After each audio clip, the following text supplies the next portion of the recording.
피고인 박성재에게 징역 20년을 선고해 주시기 바랍니다. 그 상황을 막지 못하고 대통령을 설득하는 데 실패한 것에 대해서 많은 책임감을 느끼고 있습니다. 그리고 국민께 충격과 실망을 드린 것이 대단히 죄송하게 생각합니다. 안녕하세요. 정치광장입니다. 오늘은 내란 특검의 박성재 전 법무부 장관의 구형 영상입니다. 법치주의의 최후 보루여야 할 박성재 법무부 장관. 하지만 그는 내란에 가장 충실한 집행관이었습니다. 이제 법원의 선택만이 남았습니다. 본격적인 논고에 앞서 장기간 걸친 심리와 다수의 공판기일을 통하여 실체적 진실의 규명에 최선을 다해주신 재판부의 노고에 깊은 경의를 표합니다. 아울러 이 사건 수사와 재판을 엄중한 시선으로 지켜봐 주신 국민 여러분들께도 감사의 말씀 드립니다. 먼저 피고인 박성재에 대한 구형 의견 진술하겠습니다. 법무부 장관은 국가의 법질서를 수호하고 국민의 기본권을 보호하는 최고 책임자입니다. 이와 같은 권한은 오직 헌법과 법률의 테두리 안에서만 행사되어야 하며 그래야만 정당성을 가질 수 있습니다. 그러나 피고인은 윤석열이 비상계엄의 허울을 쓰고 내란을 일으킨 2024년 12월 3일 밤 자신에게 부여된 막중한 권한을 헌법 수호에 사용하지 않았습니다. 도리어 윤석열의 비상계엄을 수단으로 한 범죄가 성공할 수 있도록 적극적으로 부안회동하면서 내란을 정당화하고 절차적으로 뒷받침하는 데 앞장섰습니다. 윤석열이 이른바 2분 국무회의를 마치고 비상계엄 선포를 위해 나간 뒤 참석자 명단을 적고 서명을 받아야 한다고 가장 먼저 말한 사람이 바로 피고인입니다. 이날 국무회의는 법정 요건을 갖추지 못했음은 물론 윤석열의 비상계엄 선포가 헌법적 법률적 요건을 철저히 결여한 불법적 행위임을 인지하고 있던 피고인은 그럼에도 사후적으로 합법의 외양을 갖추어 국민을 기망할 수 있도록 법기술적 아이디어를 제공하였습니다. 나아가 피고인은 법무부 실무진에 지시하여 윤석열의 비상계엄 선포가 불가피할 뿐만 아니라 정당한 것이라고 강변하는 내용의 문건을 작성하도록 하였고 이를 비상계엄 선포 다음 날인 12월 4일 이른바 안가 모임에 앞서 보고받았습니다. 내란의 사후 정당화를 위해 비상계엄의 불법성을 세탁하는 데 주도적으로 나선 것입니다. 둘째, 성공한 내란을 위하여 반대 저항 세력을 탄압할 인적 물적 기반을 준비하였습니다. 피고인은 이른바 2분 국무회의가 끝나자 신속히 과천 법무부 청사로 이동하는 차량 안에서 출국 금지팀을 비상대기하도록 지시하는 등 윤석열의 지시사항을 조치하면서 간부회의를 소집하였습니다. 그 자리에서 피고인은 전국 교정시설의 수용 여력을 파악하고 곧 꾸려질 합동수사본부의 검사 파견을 검토하도록 하였습니다. 내란은 비상계엄 선포만으로 성공할 수 없습니다. 저항하는 반대 세력의 물리적 격리와 사법 시스템을 통한 처리가 필수적으로 뒷받침되어야 합니다. 격리를 위해서는 도피를 차단하고 체포하여 수용하고 수사와 공소 제기를 위해서는 전문 인력 지원이 필요합니다.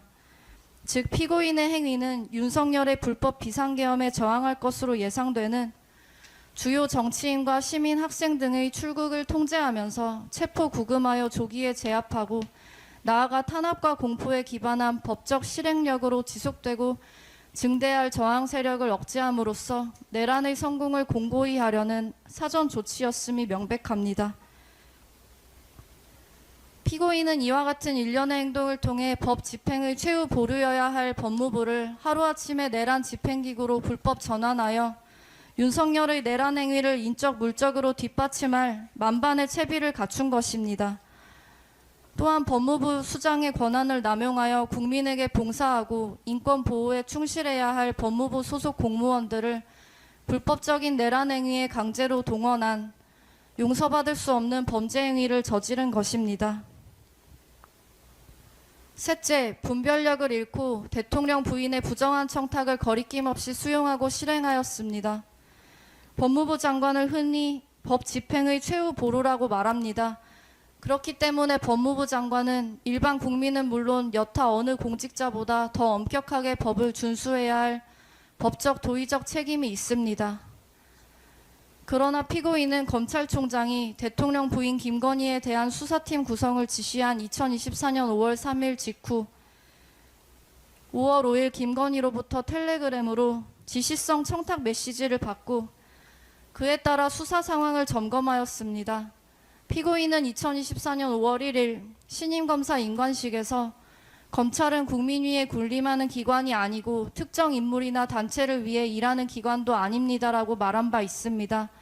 그러나 정작 피고인은 특정 인물의 사적 이해관계를 위해 법 집행 권한을 자의적으로 행사하였습니다.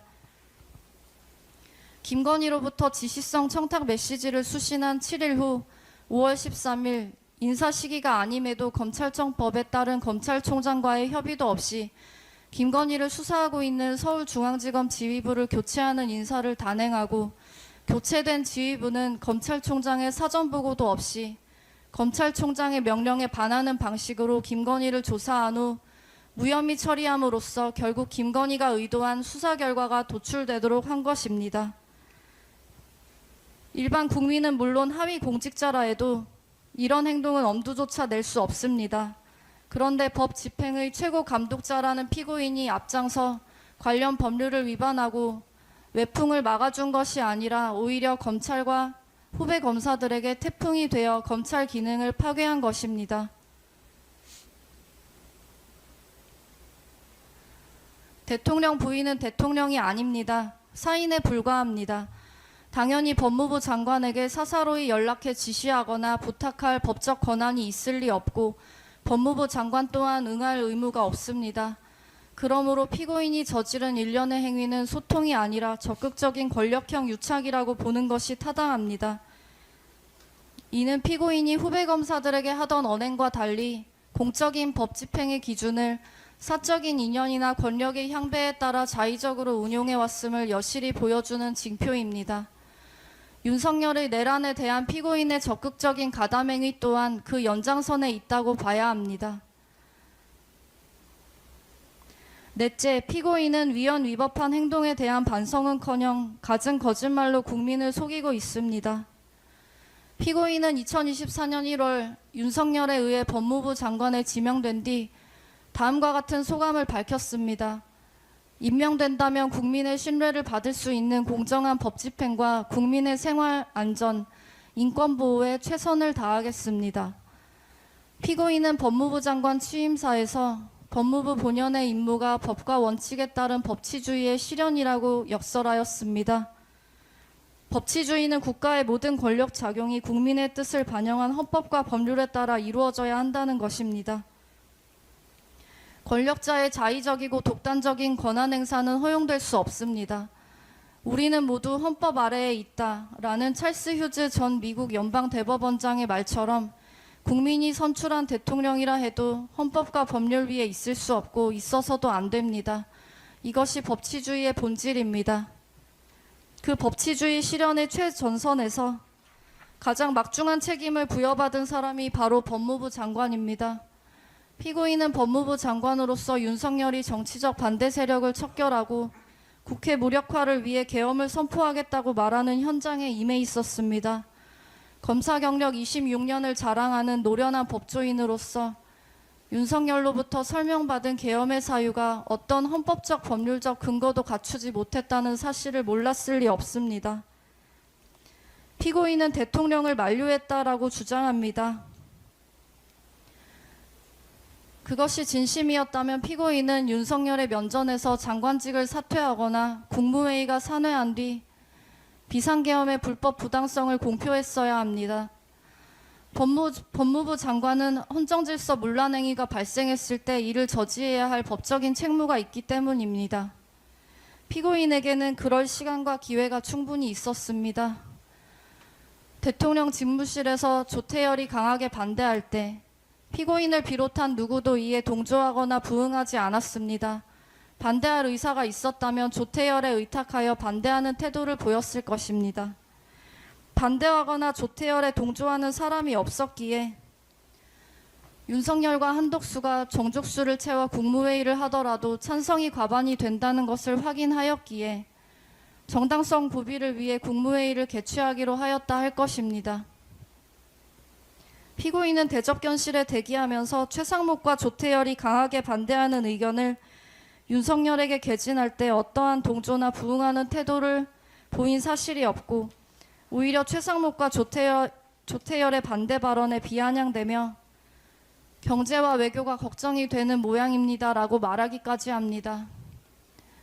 그리고 도착하여 자신의 옆에 앉은 송미령에게 반대하는 발언을 하도록 제안하는 등 반대를 위해 어떠한 행동도 하지 않았습니다.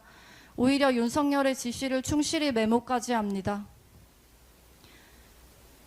피고인은 법무부 장관 취임사에서 검사들이 검사 선서를 다시 읽고 검사의 직에 나서며 약속했던 마음을 되돌아볼 필요가 있다라면서 저는 오래전부터 공직자는 투철한 사명감과 전문성을 바탕으로 사안을 꿰뚫어 볼 수 있는 통찰력과 옳은 내용을 설득하고 추진할 줄 아는 용기를 갖추어야 한다고 생각해왔다라고 강조한 바 있습니다. 피고인이 새삼 강조한 검사 선서에는 다음과 같은 내용이 있습니다. 공익의 대표자로서 정의와 인권을 바로 세우고 범죄로부터 내 이웃과 공동체를 지키라는 막중한 사명을 부여받은 것입니다. 법무부의 영문 표기가 Ministry of Justice, 정의부라는 사실을 피고인도 잘 알고 있을 것입니다. 그래서 후배 검사들에게 검사 선서를 다시 읽어보라고 각별히 당부하였을 것입니다. 그러나 정작 자신은 윤석열의 내란 범죄를 목도하고도 눈을 질끈 감은 채 한 배를 탔습니다. 정의와 인권, 공동체를 지키라는 막중한 사명 같은 것은 피고인의 안중에 없었던 것입니다. 피고인은 국무회의가 끝나기 무섭게 과천 법무부 청사로 곧장 달려가 심야 간부회의를 소집하고 내란의 구체적 실행을 뒷받침할 만반의 준비 태세를 갖추라고 조목조목 지시하였습니다. 12월 3일 밤 피고인은 누구보다 적극적으로 비상계엄 후속 조치에 발벗고 나선 것입니다.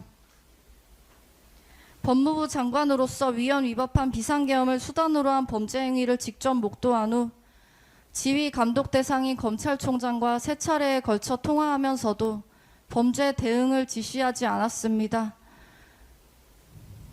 그들이 부인할 뿐 윤석열로부터 받은 지시를 이행하기 위한 통화였음이 자명합니다. 검찰총장은 12월 5일 비상계엄에 대한 수사 개시를 공표합니다. 12월 3일과 12월 5일의 차이는 비상계엄을 수단으로 한 내란이 실패했느냐 밖에 없습니다. 그러므로 계엄 선포를 적극 만류했다는 피고인의 주장은 표리부동이나 언행 불일치, 이중성이나 책임 회피를 넘어 국민의 신뢰와 기대를 정면으로 배신한 범죄 행위일 따름입니다. 우리 국민은 암울한 현대사를 통해 국가 권력을 무력으로 찬탈한 권위주의 정부가 실질적인 민주주의를 파괴하면서도 법의 외피만 빌려 독재를 민주정인 양 정당화한 사례를 익히 보아 잘 알고 있습니다. 그때마다 이를 정당화하고 국민을 속인 노련한 법 기술자들이 있었음은 주지의 사실입니다. 피고인도 윤석열의 내란 과정에서 충실한 집행관이 되기를 자청하였습니다. 피고인이 실행에 옮긴 일련의 행위는 윤석열의 내란 범죄에 합법의 가면을 씌워주기 위한 대국민 기망행위입니다. 법을 내란의 도구로 전락시킨 전형적인 권력 남용이며 우리 국민이 수십 년간 피땀 흘려 쌓아 올린 법치주의에 대한 정면 도전입니다. 그럼에도 피고인은 이 재판이 진행되는 내내 일말의 반성조차 내보인 바 없습니다. 그 대신 법령에 따른 정상적인 장관의 업무라는 부끄럼과 염치도 없는 파렴치한 변명으로 일관하였습니다. 검찰 사무를 관장하는 법무부 장관의 소임을 망각한 피고인의 공소제기 범죄 사실과 같은 행태는 작금의 검찰청 폐지에 이른 요인 중 하나로 평가될 것입니다. 피고인과 같이 법의 이름으로 법을 파괴하는 법 기술자에게 경종을 울리기 위해 엄중한 법의 심판을 내려주시길 요청합니다. 피고인 박성재에게 징역 20년을 선고해 주시기 바랍니다. 내란 세력과 싸우는 정재인 검사를 비롯한 내란 특검 담당 여러분을 응원하고 내란 세력의 엄정한 법 집행을 지지하신다면 이 영상에 좋아요와 댓글을 달아주세요. 그리고 더 많은 사람들이 이 영상을 볼 수 있도록 전달해 주세요.